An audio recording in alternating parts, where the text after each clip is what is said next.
Толтуруп шаршайына. Bizde Kırgızistan'da mektep internatlar var mı? Mektep internatlar var mı? Бар. Kança? Негізінен 35 мектеп интернаттары бар. Алардын ичинен мүмкүнчүлүгү чектелген балдар үчүн дагы бар, таланттуу балдар үчүн дагы бар. Ошондой эле бул жерде жетим балдар. Ошонун ичинен жетим балдардын канча сиз азыр айттыңыз да докладыңызда? 6 Кыргызстан Жойгон аракет кылып атабыз дедиңизби? Кыргызстан боюнча бүгүнкү күндө 5 детдом бар, 14 атайын интернат, 35 жанагы лицейдик гимназиялык интернат болуп бөлүнөт. Жетимдердикин айтып бериңичи. 5. 5. Ал кайсы жерлерде 5 интернат? Булардын 5 интернаттын бирөө Чалда бар да, Таласта. Экөөсү ушу Чүй областында жайгашкан, Ош областында жайгашкан. Ошентип 5 бүгүнкү күндө толугу менен. 5 жетимдер үчүн, э? Ооба.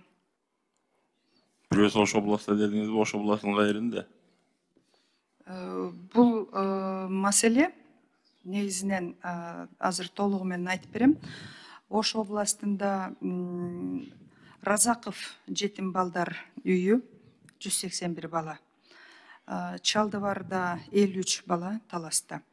Чүй областында Беловодский мектеп интернатында 13 бала. Ошондой эле Чүй жетим балдар ата-энесинен кароосуз калган балдарда 126. Телебалиев атындагы жетим балдар үйүндө 87. Ден соолугу жана мүмкүнчүлүгү чектелген балдар үчүн жатак мектептердин саны 14. Алар Баткенде 2, Жалал Абадда бу жерде 3, Таласта 1, Чүй областында 4, 5. Бишкек шаарында 3 бар. Жалпы саны 14. Ал эми 35 мектеп, гимназия, лицей, бул жалпы республиканын алкагында 35 бар. Булардын каржылоосу кайсы булактан, 5 булактан кайсынысы? Толугу менен бул республикалык бюджеттен каржыланат. Ошондой эле алардын инфраструктуралык айрым тамактарга жардам берүү боюнча бүткүл дүйнөлүк азык-түлүк программасы жана Мерсикодон каржыланат. Ошондой эле ар кандай мыйзам каршы болбогон меценаттардын же спонсорлордун эсебинен дагы каралышы мүмкүн. Мына балдар интернатта тарбияланат да, булар багар көрөр жок жетим балдар да, туурабы? Ошолордун жайкы 5 интернатта. Ушу мен 5 эле гана интернат боюнча айттым. Соттун чечими менен толугу менен бул опекундары жок, мамлекет опекун болгон балдар. Жетимдерби же мажбур жетимдерби? Негизинен биз документ боюнча соттун чечими менен алабыз. Анан ошо направлениясы менен толугу менен. Түшүндүм. Булар жетимдерби же мажбур жетимдерби? Ата-энесинен ажырагандар, ошондой эле физический жетимдер. Опекундары жок. Бул опекун толугу менен мамлекет. Балким анын атасы бардыр, бирок аталык укугунан ажыраган. Энеси бардыр, энелик укугунан ажыраган. 5 интернатта жашаган деп коелу, тарбияланган балдардын мындай жайкы эс алуусу каралганбы? Сөзсүз түрдө каралган. Айтып бериңизчи аны. Кандай каралган? Буларда мисалы үчүн буга чейинки мамлекет тарабынан белгиленген деңгээлде пионер лагерлерине путевкаларды дагы берет. Ошондой эле өздөрүнүн базасында лагердик экскурсиялар уюштурулат. Айрым интернаттардын өзүнүн базасында дагы, мисалы үчүн Көлдө өзүнүн эс алуу жайы дагы бар.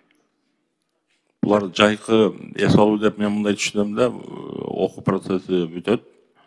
Ошонун ичинде июнь, июль, август. Толук камтыганбы могул күндөрүңүз айткан күндөр? Ооба, булар үчүн атайын программалар түзүлөт. Анын ичинде жакын туугандары алам десе дагы улуксаат берилет. Атайын келишим менен, договор менен алып кетип, кайра алып келет.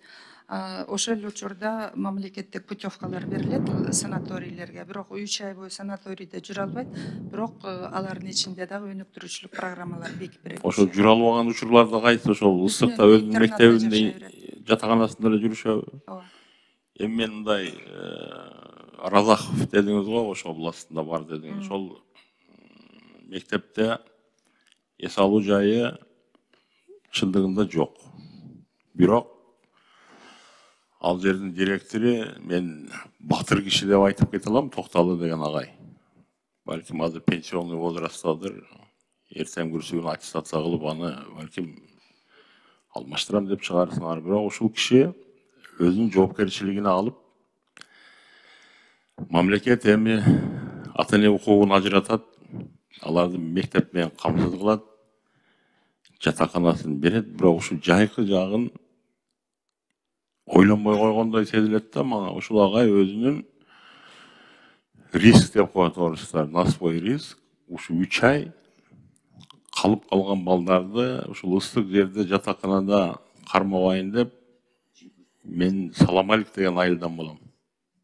Өзгөн районунда ошол жерге алып келет. 17 жылдан бери. Же аларды билим берүү карабайт, же аларды жергиликтүү бийлик карабайт, эч ким карабайт. Ушул агай өзүнүн балдарын да ошол жерге алып келип жүрөт. Мен ал ошол агайга кошулдум. Шерик болуп. Тоже на свой риск.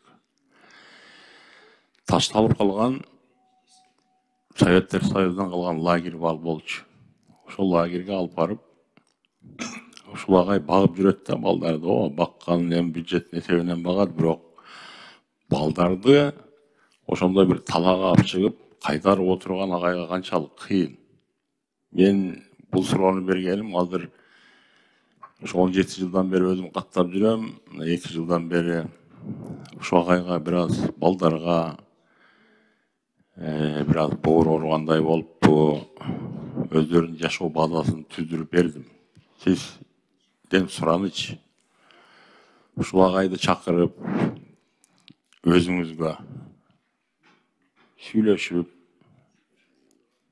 ал акыбалын сурап, ошол жердеги балдар бардыгы мажбур жетимдер, бардыгынын ата энеси бар, бирок мамлекет сот аркылуу сиз айткандай ата эне укугунан ажыратып койгон. Токталы деген агай.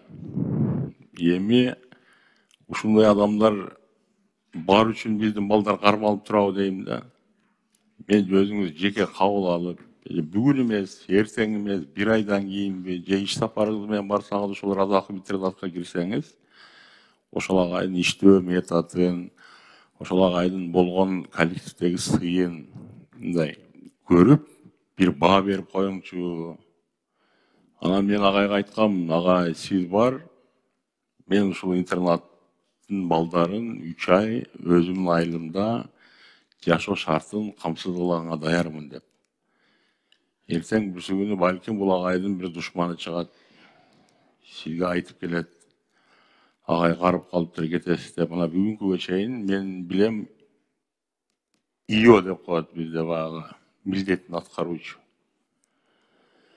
Мындайда ар бир шарттан исключение болот. Тура балким мыйзам тура келбейттир, балким шарт тура келбейттир, жолу силердин өзүңөрдүн инструкцияңар.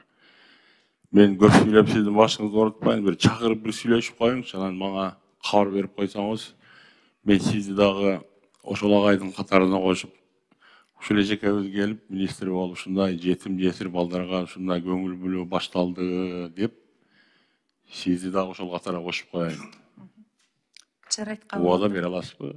Ооба, Айткурманов агайды чакыртам. Мен барам өзүм барып көрөм кийинки 2 күндө. Аябай мындай шарт татаал да ошол балдарды айтпайм, барып көрсөңүз, окуу базаны айтканым жок, жатаканасын айтканым жок, аларды камсыз кылып атат мамлекет. Ооба. Бардыгы 3 айын мамлекет эстен чыгарып койгондо, 3 ай эмне кылыш керек дегенге ошол агай өзү ойлоп табып, дагы бир кайталап койгон, ташталып калган лагерь, полу жок, айнеги жок, өзүнүн чөнтөгүнөн барып, тиги полиэтилендер сатып алып, айнек кылып, терезелерин кылып, жыртык столовойдо отурчу. Азыр бир аз колуңуз бошосо барсаңыз, ошол лагерьди дагы ошол агай ээлеп алган лагерьди көрсөңүздөр, азыр эми идеальный бир условия создавать эткенбиз. Бирок мен дагы бир ирет расмий айтып коеюн, мен бул нерсени кылганымдын себеби ошо агайдын мээнетин актаганга эле. Ошо мээнетин аяп, мен агайга да сөз бергем. Агай, ушул жерде канча турасыз? ушул балдар ушул жерде эс алганга мен көмөк көрсөтөм деп. Чоң рахмат. Барып коюңуз эжеке.